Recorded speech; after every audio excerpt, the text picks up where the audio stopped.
اور ایک اور حدیث میں حضور نے دلوں کا اور من کا میل اتارنے کے 2 نسخے بیان کیے. ایک کثرت کے ساتھ موت کو یاد کرنا، کثرت کے ساتھ موت کا تذکرہ، اور دوسرا کثرت کے ساتھ جو ہے وہ تلاوت کلام مجید. اصل 10-15 سالوں سے ہمارے ساتھ جو کچھ ہوا ہے، آج اگر کوئی تذکرہ موت کرے، کوئی آخرت کی یاد دلائے، کوئی عمل کی بات کرے، وہ کہتے ہیں یہ تو ویسے خوش کیسے، کیا پتہ، قبر کا مذاق اڑا رہے ہیں. اللہ اکبر. قبر دا خوف دے دے کے لوکی مینوں ڈرا دے. میں کہتا ہوں لوگ ہیں کون ڈرانے والے؟ منکر نکیر کا پتہ آمنہ کے لال نے دیا ہے. قوم کو بے عمل بنایا جا رہا ہے اور ان کے سینے سے خوف خدا اور خشیت الہی جو ہے وہ کچی جا رہی ہے، اور یہ سب کچھ دین کے نام پہ کیا جا رہا ہے. اور چند مفاد پرست لوگوں نے ترہیب اور ترغیب، جو کہ اسلام کا مزاج ہے، تبشیر اور تنذیر نبی کا منصب ہے، اس کا مذاق اڑا کے رکھ دیا اور انہوں نے ایک متوازی دین دے دیا ہے، جس کے نتیجے کے اندر قوم کی بے عملی جو ہے وہ پختہ تر ہو گئی اور اس کو وہ دین کا رنگ دے رہے ہیں. اللہ کے محبوب علیہ الصلوۃ والسلام نے فرمایا کہ دلوں کو زنگ لگ جائے تو ذکر سے اترتا ہے، دلوں کو زنگ لگ جائے تو قرآن سے اترتا ہے، دلوں کو زنگ لگ جائے تو موت کی کثرت کے ساتھ یاد کرنے سے اترتا ہے. قرآن مجید کی تلاوت معمول زندگی بنا لو. اسلام کا جو بنیادی اخلاق ہے وہ حیا ہے، یہ بات ذہن میں رکھیں. ہر دین کی ایک پہچان ہے. حضور نے فرمایا اسلام کی بنیادی پہچان کیا ہے؟ حیا ہے. جب ہم نے اسلام کے دامن کو چھوڑ دیا ہے، یہ رسم حنا کے نام سے بدتمیزی یہ کس معاشرے سے ہم نے لی ہے؟ ہمارا تو رب یہ بھی گوارا نہیں کرتا کہ ہفتے کے دن کی تعظیم ہو اور اونٹ کا گوشت ایک بندہ ترک کرے یہودیت کی رسم سمجھ کے. اسلام سے ٹکراتا نہیں ہے، پھر بھی جو ہے وہ اسلام اس کو گوارا نہیں کرتا.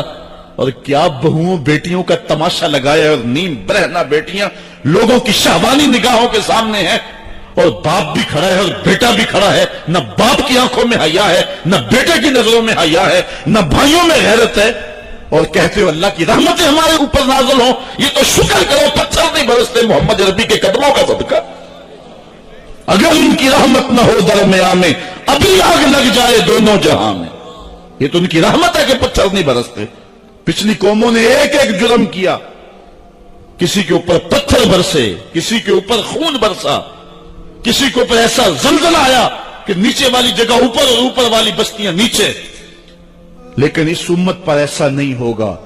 اللہ کہتا محبوب تیری وجہ سے نہیں ہوگا، ورنہ حضور نے فرمایا کہ یہ امت پچھلی امتوں کے قدموں پر قدم رکھے گی.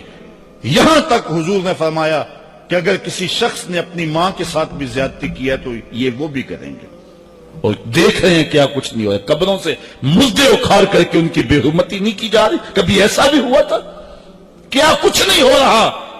تم کہتے ہو کہ ہمارے اوپر اللہ کی رحمتیں نہیں اترتی. میں کہتا ہوں شکر کرو پتھر نازل نہیں ہوتے. اور یہ صدقہ ہے محبوب کی کالی کملی کا. اور اللہ نے فرمایا ما کان اللہ لیعذبہم وانت فیہم. محبوب تیری وجہ سے میں عذاب نہیں اتارا ورنہ پیس کے رکھنا. تو ہم اپنے آپ کو دیکھیں، اپنے کردار کو دیکھیں، اپنے حوال کو دیکھیں.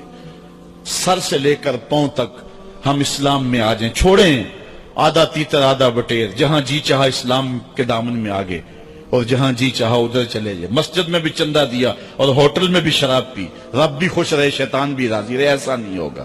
رب کہتے نہیں کہ میرے ہو تو پھر میرے ہی ہو. کوئی بھی غیرت مند محبوب نہیں جو ہے تسلیم کرتا کہ میرا محب کسی اور کی طرف نظر اٹھا کے بھی دیکھے. تو رب سب سے بڑا غیرت مند ہے. وہ نہیں چاہتا میرا ہو اور کسی اور کی طرف دیکھے. تم کون ہے؟ مغربی تہذیب لگتی کیا ہے تمہاری؟ اپنی ملت کا قیاس اقوام مغرب سے نہ کر. خاص ہے ترکیب میں تجھے قوم رسول ہاشمی.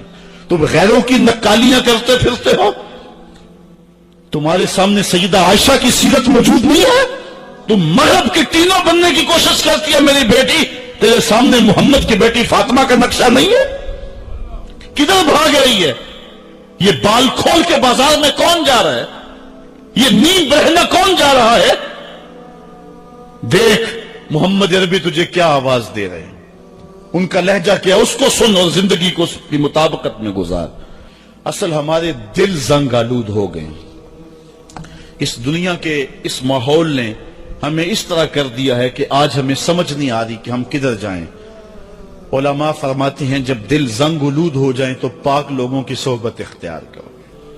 اور کثرت ذکر، حضور نے ارشاد فرمایا لکل شین سقالہ وسقالۃ القلوب ذکر اللہ.